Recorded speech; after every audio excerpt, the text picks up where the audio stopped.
Can you perhaps explain some of the tank as we go from right to left, left to right? Okay, this is the air-in circuit, and there's a regulator on the outside that regulates the pressure, and this regulates the flow rate. So you can regulate everything that needs to be a muffler, a sound dampener. This is the main air-in that you would use just to close the door, get a quick blast of air in to get the door sealed, and then you can go just on the regulated and flowed air, so it'll bring up at a constant rate.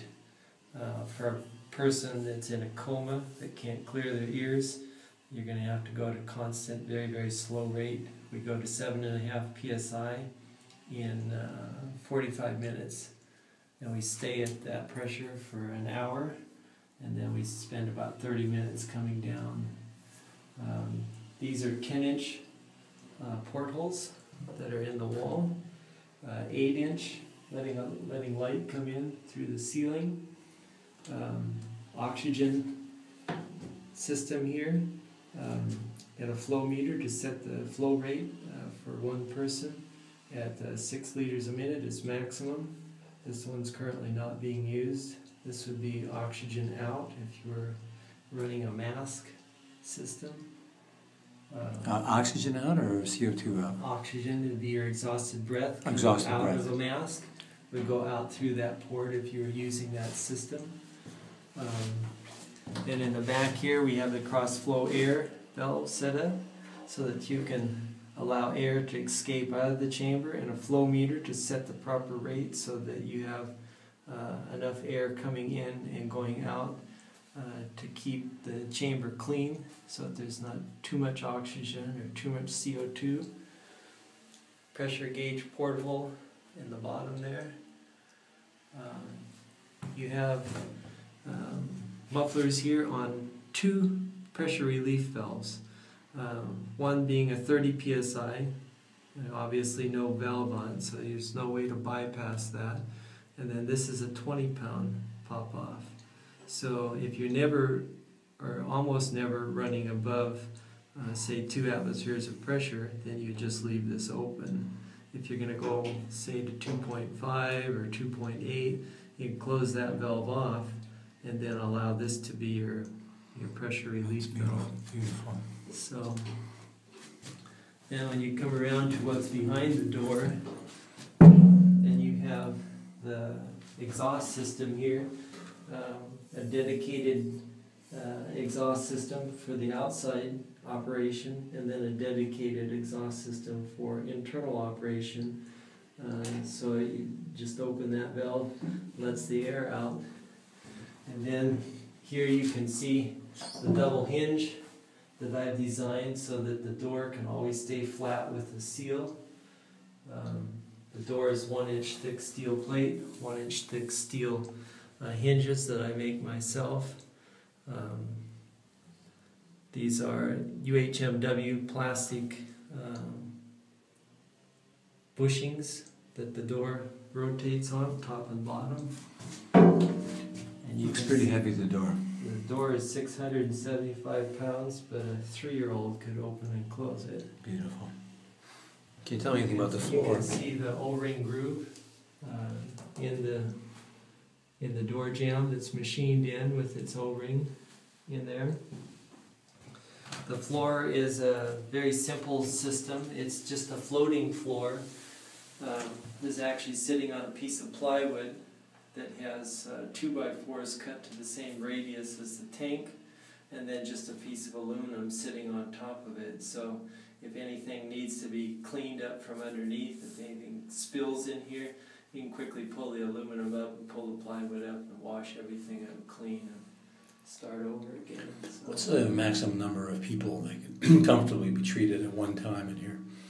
Well, you can see that you can put 3 people down each side in specially built chairs just for that purpose.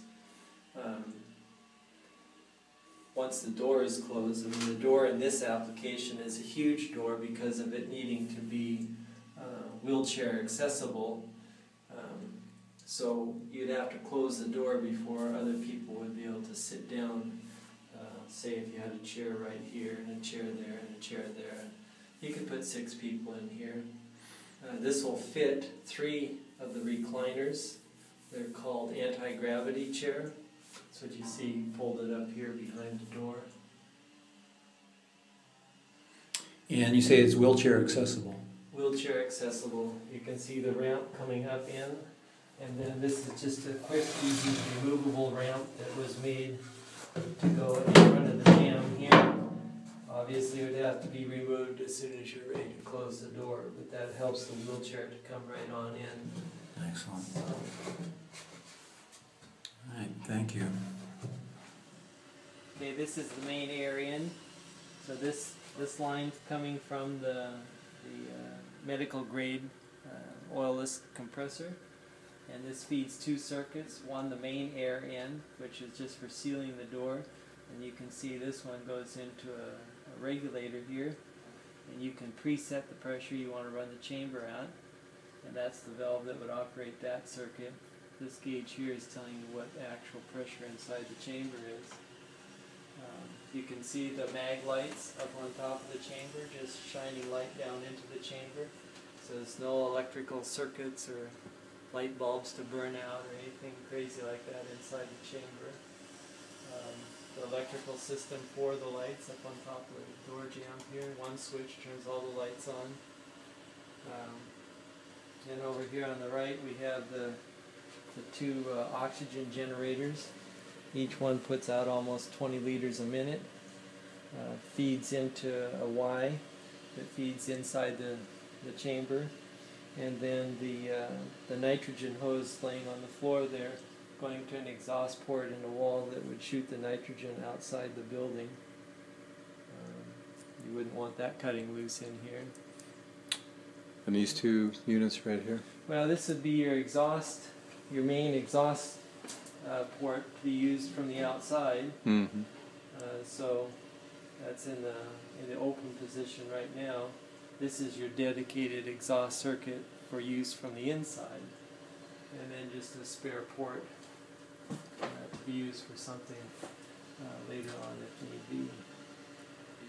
How about the transport of a tank this size? Is it easy to transport, or how do you... Well, this chamber weighs about 3,500 pounds, and you can see the 12-inch casters that it rides on, and it'll roll pretty decently on those. 2 guys can grab a hold of this and push it around the room. But 3,500 pounds, that's about what a decent mid-sized car weighs. And so you can put it on a trailer and haul it wherever you want. And trailer meaning just... Flatbed car hauler trailer. How wide is it? This is 76 inches wide. It's about 78 inches tall, and it's about 10 feet long. Excellent, thank you. What about the portholes there? Well, there's an 8-inch porthole here, and the acrylic window that's in it is 1 inch thick. And same with the ones that are up on top. They're 10-inch windows.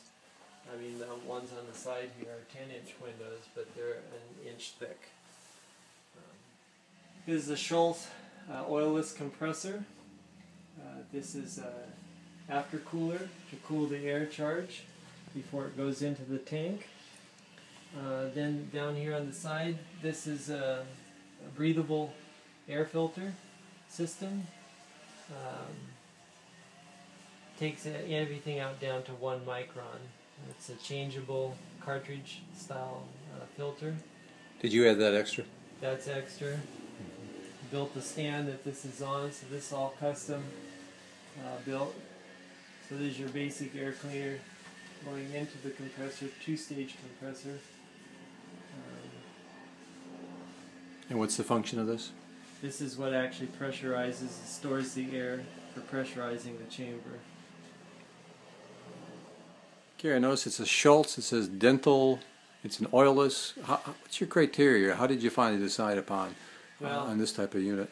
I prefer using an oilless compressor because there's basically no maintenance that has to be done to this to keep it safe. If you use an oil-fed, an oil-lubricated compressor, then you have to go through 3 stages of filtration systems to take the oil out of it. And that's a high maintenance issue. If somebody lets down on that and oil starts getting into the air going into the chamber, not a good plan. Thank you. So I choose to use a more expensive compressor because it's the best way to do it.